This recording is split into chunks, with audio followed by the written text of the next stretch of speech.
rumah. Ada lagi je? Rumah ni besar. Memang besar gila Abang Hang.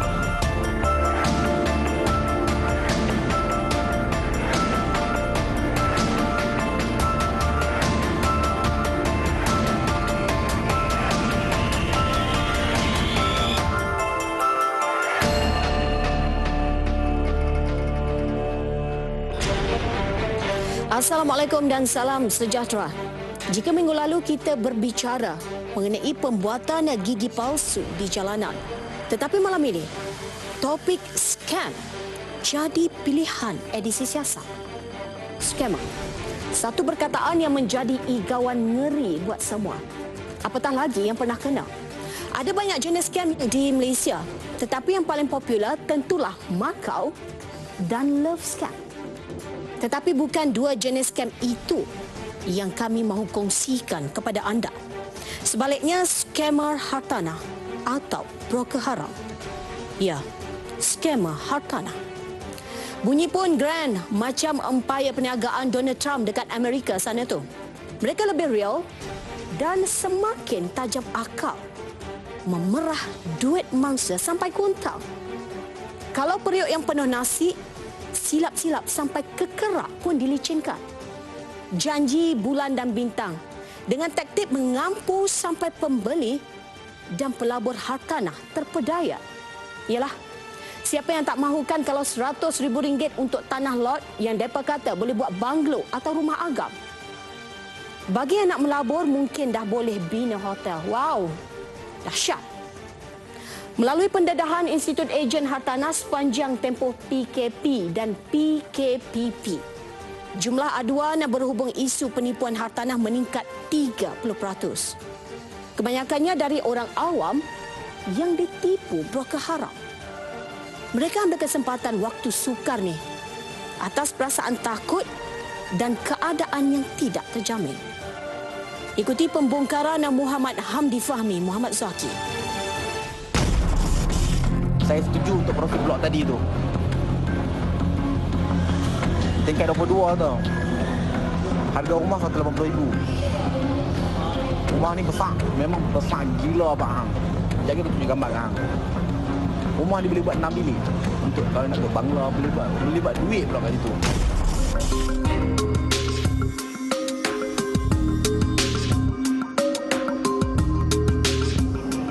Pembelian atau pelaburan melalui pemilikan hartanah adalah aset jangka panjang yang ingin dimiliki setiap individu.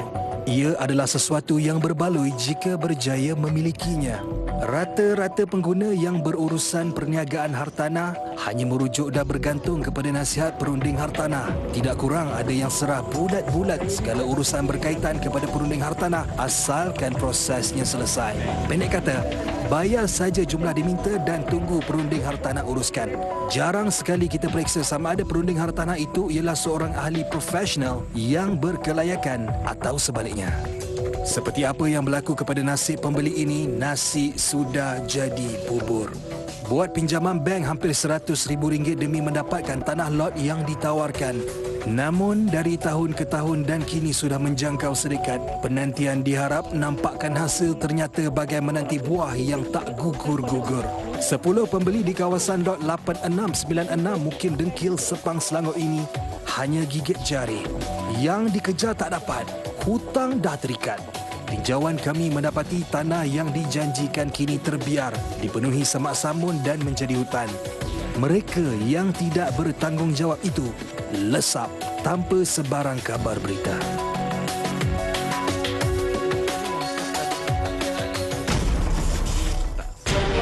Kesian kan? Wang ringgit yang dikumpul hasil titik peluh hilang macam sehala nafas. Lebih parah ada dalam kalangan mangsa yang sanggup membuat pinjaman daripada bank. Jumlah yang dipinjam bukan sikit-sikit anak ya, tapi hutang tanpa faedah pun cecah RM100,000. Kalau siap interest, dah berapa? Itu nama dia macam tabur garam pada luka. Pedih. Pedih sangat. Soalnya bagaimana si kaki kencing ini tergamak meraih kesenangan di atas perit getir individu lain. Mereka ini tak ada anak bini ke nak bagi makan? Tidakkah mereka fikir apa akibat jika nasi, ikan, ayam, udang yang disuapkan ke dalam mulut anak bini mereka bersumberkan sesuatu yang haram? Jadi orang yang sengaja makan makanan yang haram ataupun mengambil harta yang haram, maka sebenarnya dia telah sengaja menempah tempat duduknya di dalam api neraka. Berdasarkan sebuah hadis yang berbunyi, kullu lahmin nabata minal haram fannaru awla bihi. Setiap daging yang tumbuh daripada rezeki yang haram, maka nerakalah yang layak untuk daging tersebut. Hadis riwayat Imam Tirmizi. Namun yang lagi pelik bagi saya, bagaimana akal laba-laba di gua buruk suka merakut ini boleh hilang tanpa jejak? Spiderman ke dia? Boleh panjat mana dia nak? Atau Flashman ke dia? Pum, hilang sekelip mata. Ada malaun yang nak cepat-cepat close deal. Kelentong pegangan bebas, rupa-rupanya pajakan yang dikatakan lot kosong. Rupanya ada penama. Apa semua ni?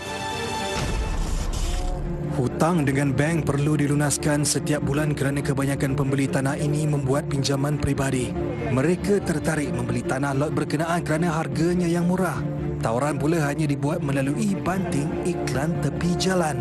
Dia awalnya saya masa itu tak silap saya terlihat dekat dalam dekat tepi jalan lah kan, iklan tu habis penjualan habis tanah lot banglo kan. Itu yang berminat tu terus kontak nombor yang ada kat situ lah. Tapi selepas tu bila saya approach diorang mula tunjukkan tanah tu dekat mana semua kan. Lebih meyakinkan ketika itu kerja-kerja pembersihan di tapak projek yang dijanjikan sudah pun bermula. Dia akan buatlah infra semua tu. Waktu bila pergi tengok tapak memang dah tolak cantik lah. Cuma ada a few things lagi tak siap lah. Infra yang besar-besar tak lagi lah tentu. Menurut pembeli, mereka turut dijanjikan bakal mendapat geran individu pemilikan hartanah itu setahun selepas semua transaksi dilakukan. Namun hari demi hari, bulan demi bulan, yang janji tinggal janji. Pemilik syarikat yang dimaksudkan pun hilang entah ke mana. Cuma dimaklumkan kini dimiliki tauke baru. Tauke baru pula lepas tangan, enggan ambil tahu hal pengurusan lama. Dah setahun tu macam kita orang rasa kenapa tak dapat lagi. So kita orang tak dah rasa syak apa-apa, tak ada. Tapi macam pergilah office. Bila pergi office time tu baru tahu. Dia kata tak, sekarang owner bertukar, bukan lagi lah owner asal tu. Time tu baru kita macam kenapa dah tukar tak inform. Lepas bila kita fight tiba-tiba owner asal kata you tak boleh tanya kat I lagi dah. I tak tahu apa-apa dia ni. Faham tak, dia berlepas diri macam tu. Laporan polis dan proses perundangan juga telah dilakukan, namun sehingga kini nasib mereka tidak terbela. Faedah pinjaman terus meningkat dan perlu dilunaskan, sedangkan mahligai impian yang didambakan tidak pernah kesampaian sehingga kini. Dakwa pembeli, syarikat pemaju juga berselindung di sebalik agama untuk meningkatkan keyakinan pelanggan yang hadir ke pejabat mereka selain menggunakan taktik sama di laman sosial. Modus operandi yang dia untuk meyakinkan pembeli tu. So macam kami, bila kami pergi ke office untuk cek dan untuk sign SMP semua, bila kita masuk, dia akan ada ayat Quran. Yang pekerja perempuan akan pakai tudung labuh, dan dia yang lelaki pakai kopiah. Bila kita pergi kat meja, dia punya manager pun Quran kat atas meja, tafsir, lepas tu pakai kopiah macam tu lah. Kita pun rasa ya selamat ni insyaAllah. Sudahlah menipu, agama pun nak ditunggangnya. Bayangkan bacaan dan alunan ayat suci Al-Quran yang sepatutnya menjadi panduan seseorang itu menuju ke arah yang lebih baik, digunakan untuk tujuan durjana. Malah dari sudut pandang mata seorang Muslim ini, perbuatan jijik itu tidak ubah seperti pengkhianat yang memanipulasikan agama demi kepentingan sendiri. Sudahlah agama kita ni dipandang enteng, disulam senyum sini setengah pihak. Ini pula si jongos ni yang berbin dan berbintikan sanggup mencemarkan kesucian agama Allah Subhanahu Wa Taala.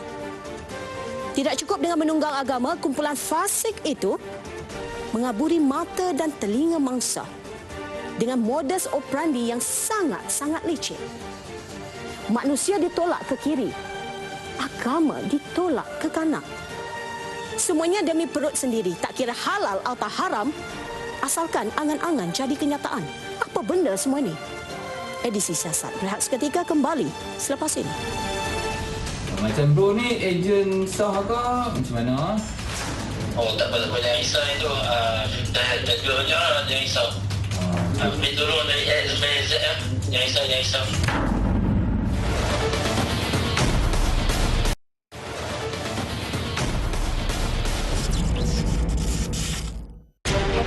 Bersua kembali, masih dengan topik penipuan hartanah. Sebenarnya terdapat pelbagai cara penyangak ini memperdaya mangsa. Pertama, si kaki kelentong itu lazimnya bergerak secara individu dan terus menghilangkan diri bila dah dapat rembat wang mangsa. Kedua, mereka juga berpura-pura nak jual tanah dan tawarkan harga lebih murah berbanding harga pasaran untuk pancing mangsa. Mereka juga kemukakan geran tanah sebagai bukti dan minta mangsa membuat pembayaran tunai. Dan mangsa sedar ditipu bila geran yang diberikan sebenarnya palsu apabila pemeriksaan dibuat dekat pejabat tanah.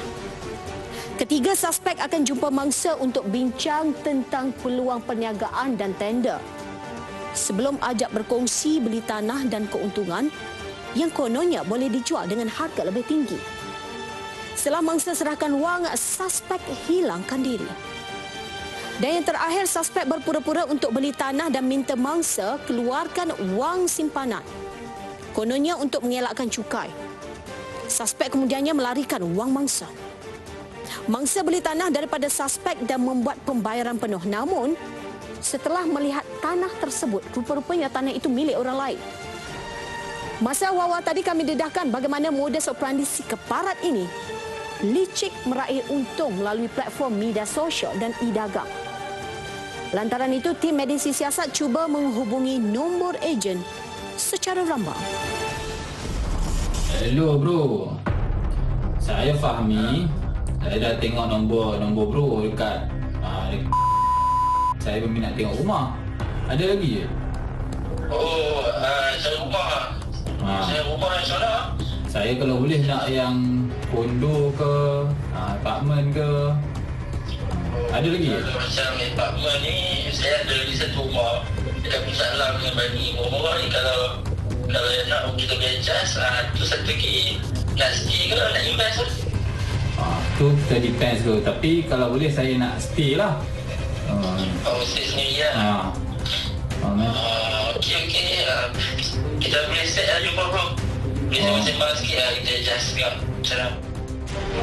Itu baru intro perbualan dengan salah seorang ejen yang dihubungi. Namun, ketika diaju soalan sama ada dia ejen bertauliah atau sebaliknya, macam lihat pula nak menjawab. Apa susahnya kalau ejen yang sah? Katakan saja ejen sah. Ini nak pusing cerita dulu, nak cuba dapatkan deal dulu. Kita ikuti sambungan perbualan bersama si ejen. Macam bro ni ejen sah ke macam mana? Oh, tak apa, jangan risau itu. Dah jaga lah, jangan risau. Ambil turun dari A sampai Z ya. Jangan risau. Kalau nak so kita boleh pergi tengok rumah dulu lah. Boleh set masa saya je, kita tengok bila bro bisa dia free, kita jumpa. Selalunya rumah yang selalu jual tu rumah macam mana? Kondo ke, teres bertingkat ke? Kondo ada, apartmen ada. Selalu kondo ada dari situ. Kalau nanti jumpa bro ataupun staff bro ke macam mana? Tengok kalau macam saya tak busy apa, saya boleh turun sini. Kalau macam saya ready, kalau saya busy, budak saya ada. Okey. Apa-apa kita set nanti. Okey. Okey, baik. Set. Maka bahasa mudah untuk kita faham ialah sesiapa yang berhasrat untuk menjual atau membeli hartanah di pasaran wajib mendapatkan khidmat ejen yang sah. Sebelum ini, beberapa portal berita ada mendedahkan lambakan ramai ejen tidak sah itu berlaku akibat pengangguran susulan impak COVID-19. Maka faktor ketidaktentuan ekonomi menjadi penyumbang kepada lahirnya kaki-kaki pembohong ini. Justru orang ramai perlu bebas membuat keputusan dan mengambil masa membuat penelitian dan penyelidikan sendiri Selain jangan terlalu berharap kepada ejen untuk melakukan semua perkara. Dan sekiranya seseorang itu tergopoh-gopoh, tahukah anda, sukar untuk mengesal suspek. Kerana dalam kebanyakan kes, mangsa gagal ambil identiti atau dokumen pengenalan si penipu itu. Mangsa juga senang-senang serahkan wang dan barang berharga tanpa sebarang dokumen jual beli dan resip pembayaran. Ekoran itu, pihak berkuasa dan badan berkaitan terpaksa mengambil masa yang panjang untuk siasat satu-satu kes sebab maklumat yang mangsa berikan tak lengkap. Edisi Siasat berehat seketika kembali selepas ini.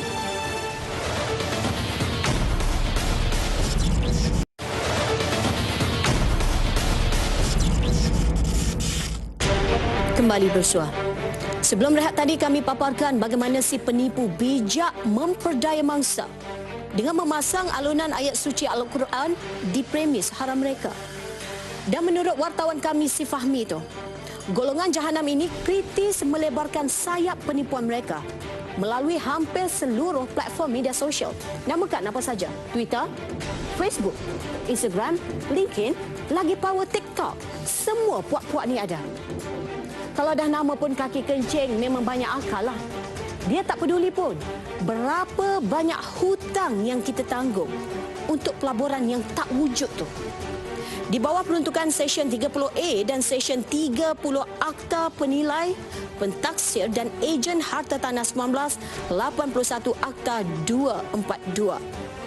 Suspek yang menjalankan kerja broker haram boleh dikenakan denda maksimum RM300,000 atau penjara tidak melebihi 3 tahun atau kedua-duanya. Selain itu, turut akan dikenakan denda RM1,000 untuk setiap hari berlakunya kesalahan tersebut. Peruntukan ini juga terpakai terhadap mana-mana orang yang membantu dan bersubahat melakukan kesalahan terbabit. Tapi malangnya, berdasarkan rekod Institut Ejen Hartanah, mangsa kebiasaannya tidak akan membuat aduan kecuali jumlah kerugian yang besar. Kenapa? Kenapa nak lepaskan begitu sahaja walaupun rugi 1 sen pun? Sepatutnya kita berani dan ke depan tuntut hak anda. Saksikan. Menurut Pegawai Khas Ketua Aktivis Penyiasatan PPIM, Adrian Fernandez, kebanyakan perunding hartanah palsu akan menguruskan setiap transaksi menggunakan akaun peribadi dan bukan atas nama syarikat selain tidak memiliki kad pengakuan sah oleh lembaga penilai, pentaksir, ejen harta tanah dan pengurusan harta LPPEH. Ada yang mendakwa kononnya mengenali pihak tertentu untuk mendapatkan harga murah atau rebate bayaran guaman.